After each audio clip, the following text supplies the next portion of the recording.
السلام علیکم۔ وزیر اعظم صادق و امین نہیں رہے۔ یہ کون سا دن ہوگا جب وہ سند دینے والی قوتیں جو سند دیتی ہیں، بڑی معتبر قوتیں جو آپ کو سند دیتی ہیں آپ کے محب وطن ہونے کا، صادق و امین ہونے کا، وہ وزیر اعظم عمران خان کو یہ سند دیں گی کہ آپ وہ صادق و امین نہیں رہے۔ یعنی کتنے جھوٹ بولنے کے بعد ان کو یہ سند ملے گی، کیونکہ جھوٹ کے اوپر جھوٹ وہ بولے جا رہے ہیں۔ اب وہ سری لنکا کا دورہ کر کے آئے ہیں اپنی یہاں کی بستی چھپانے کے لیے، اور بیرونی دورے اب انہوں نے شروع کر دیا ہے اس سوچ کے مصداق، اس محاورے کے مصداق کہ میری آنیاں ویکھو تو میریاں جانیاں ویکھو۔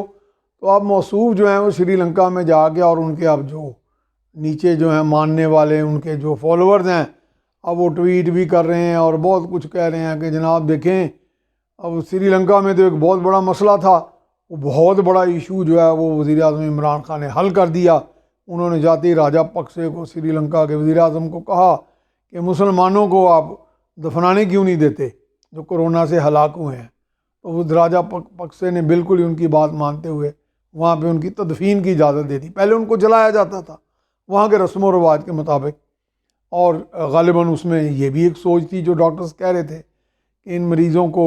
جو ان مرض سے لاحق جن کو ہوا ہے اور فوت ہو گئے ہیں،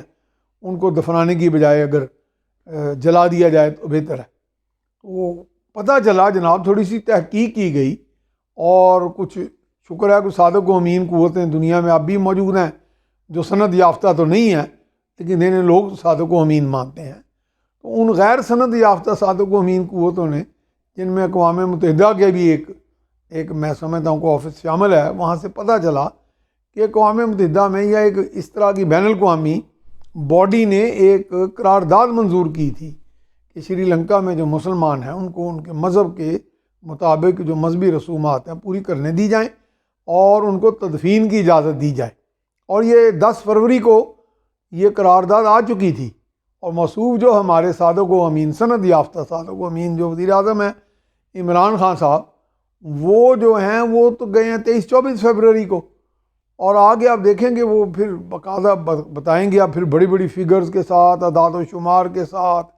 بڑے بڑے وہ بلند و بانگ دعووں کے ساتھ، وہ 1 کروڑ کی نوکریوں کی طرح کا کوئی ایک اور کئی کروڑوں کا 6,000 ارب کا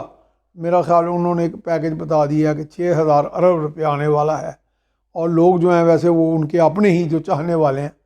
انہوں نے بالکل جمائیاں لیتے ہوئے ان کا یہ اعلان سنا، تو پریشان بھی ہو گئے موصوف ہے، پہلے بھی پریشان ہے جو کچھ ہو رہا ہے سینٹ کے انتخابات میں، ان کو احسان لینے پڑ رہے ہیں نا بار بار، حالانکہ وہ جن قوتوں کو احسان لے رہے ہیں وہ تو ان کو پہلے ہی لے کے آئی ہیں، جو وہ ان کے سلیکٹرز ہیں، ان کو تو ایسے پریشان ہونا نہیں چاہیے، کیونکہ میری معلومات کے مطابق یا میری اسیسمنٹ کے مطابق حفیظ شیخ کو انہوں نے جتوانا ہے۔ یوسف رضا گیلانی بڑے سٹرونگ کینڈیڈیٹ ہیں، میں انہیں جانتا ہوں، میرا ان کے ساتھ ٹریول بھی کرتا رہا ہوں، ملک میں بھی بیرون ملک دورے بھی، اور ان کو دیکھا ہے کام کرتے ہوئے، اور ان کے پیچھے اس وقت پوری پی ڈی ایم کھڑی ہے، اور پی ڈی ایم کے اور بھی کوئی سپورٹرز جو زرداری صاحب نے وہاں پہ سندھ کے وہ پرویز الہی بن کے انہوں نے وہاں پہ بہت سارا سپورٹ حاصل کیا لوگوں کا، جن میں یہ بھی شنید ہے کہ وہ MQM سے بھی رابطے میں ہے، اور وہ کوشش میں ہے کہ اس وقت جو حکومت کا ایک علامتی امیدوار، حکومت کی طاقت کا سروائیول کی علامت جو ہے حفیظ شیخ، جو اس وقت ایک بیرونی جو مدد پاسپورٹ رکھتے ہیں اور بیرونی تعلقات رکھتے ہیں اور بیرونی روٹس رکھتے ہیں، جڑیں رکھتے ہیں، وہ ہماری حکومت کی طاقت کی علامت ہے، اس کی سروائیول کی علامت ہے، اور اس کو تو انہوں نے بچانا ہی بچانا ہے۔ اب وہ چاہے پاؤں پڑیں اپنے سلیکٹرز کے، وہ طاقتیں، وہ سلیکٹرز جو باقاعدہ چیئرمین سینٹ کے انتخاب کے وقت جو عدم اعتماد کی تحریک میں سے 13-14 بندے جو سند یافتہ اعلان کردہ لوگوں کو غائب کر لیتی ہیں، منا کے کر لیتی ہیں، دباؤ سے کر لیتی ہیں، تحریض سے کر لیتی ہیں، تو وہ بھی یہاں پہ سارا وہ جو طاقت کی علامت ہیں۔